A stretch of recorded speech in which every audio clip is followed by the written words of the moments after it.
Olá, pessoal! Hoje a gente vai mergulhar num método terapêutico que é, olha, fascinante.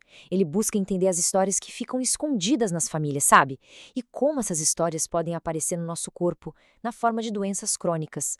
A ideia aqui é que a resposta muitas vezes não está só na biologia, mas na alma da família toda. Pois é. E se uma doença estivesse, na verdade, contando uma história? Imagina só, e se aqueles sintomas que a gente sente não fossem só um erro do corpo, mas uma linguagem mesmo, uma mensagem de algo bem mais profundo que vem lá de trás, de outras gerações? É exatamente essa pergunta que vai guiar a nossa conversa de hoje. E para a gente entender isso na prática, nada melhor do que uma história real. Vamos conhecer o caso da Laura. O corpo dela estava simplesmente desistindo, mas um sorriso bem sutil, guardava a chave para um segredo de família.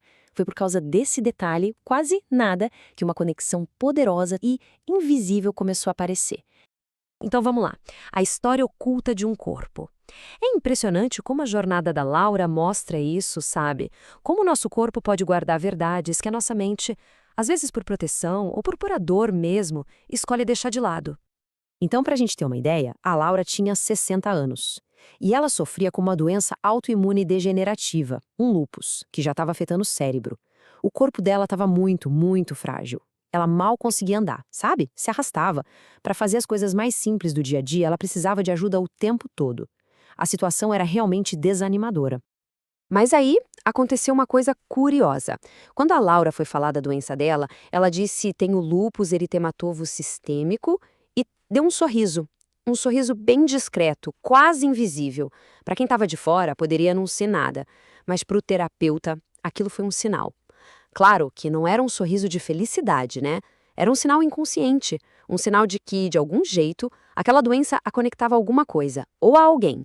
Era como um jeito de pertencer.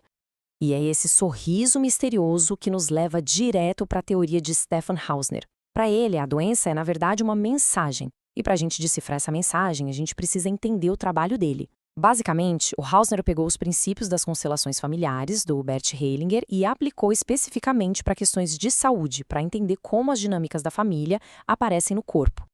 A ideia central do Hausner é bem forte.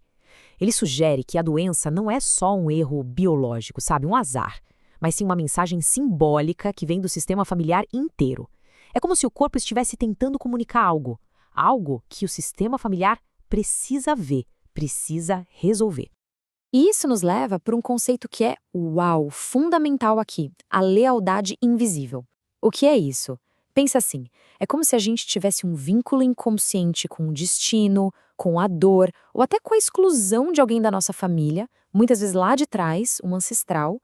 É uma coisa que acontece por amor, mas sem a gente perceber. A gente se conecta com um destino difícil de um avô, por exemplo, e acaba repetindo aquele padrão na nossa própria vida. Então, dentro dessa lógica, o corpo fala a verdade que a mente ignora. Os sintomas se tornam mensageiros desse desequilíbrio na família. E a chave para a paz, para a cura, não é lutar contra o sintoma, mas sim ouvir o que ele está dizendo. É sobre reconhecer e honrar esses laços escondidos. Fazendo isso, a gente pode restaurar a ordem e encontrar um novo equilíbrio. Ok, com essa teoria em mente, vamos voltar para o caso da Laura. Vamos ver como essa tal de lealdade invisível apareceu ali, na prática, durante a sessão de constelação dela. Durante a sessão, fizeram uma pergunta-chave para ela, sobre perdas na família. E aí veio a peça que faltava no quebra-cabeça. A Laura contou que os pais dela tinham morrido de câncer. Naquele momento, a lealdade invisível ficou cristalina. Havia uma dinâmica oculta ali, uma lealdade silenciosa da parte dela em seguir o mesmo destino dos pais. E isso se manifestava através da doença grave que ela tinha. Isso ficou ainda mais evidente quando, durante a constelação, tanto a Laura quanto a pessoa que estava representando ela no campo, sabe, simbolizando ela, começaram a repetir uma frase: "Por amor a vocês eu vou". Era algo insistente. Em vez de se mover em direção à vida, a lealdade inconsciente aos pais a puxava para a morte. Era como se no fundo da alma dela, essa fosse a única forma de mostrar o quanto ela os amava. Então, para tentar quebrar esse padrão, foi feita uma intervenção bem simbólica. Primeiro, pegaram uma almofada para representar esse fardo, essa obrigação de seguir os pais. Aí pediram para Laura devolver essa almofada aos representantes dos pais dela. E eles, por sua vez, aceitaram de volta. Esse ato físico de devolver o fardo é o que começa a criar um movimento de liberação, uma mudança lá no fundo da alma. E aí vem um momento que é o ponto de virada de tudo. Os representantes dos pais olham para a representante da Laura e dizem: isso é nosso, nós te liberamos deste compromisso.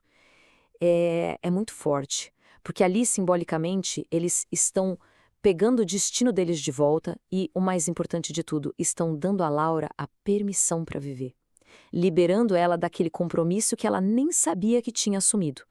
E com essa bênção, com essa permissão, a Laura finalmente consegue criar um novo compromisso. A frase dela muda completamente. Ela diz: por amor a vocês eu fico, e em honra a vocês farei algo de muito bom com a minha vida. Percebe? Ela troca aquela lealdade com a morte por uma lealdade com a vida. A forma de honrar os pais agora não é mais morrendo como eles, mas vivendo, e vivendo bem, por eles. A sessão acabou num silêncio profundo, sabe? Daqueles que você sente que algo importante aconteceu. Mas o impacto real de tudo aquilo, esse só ia aparecer de verdade no dia seguinte.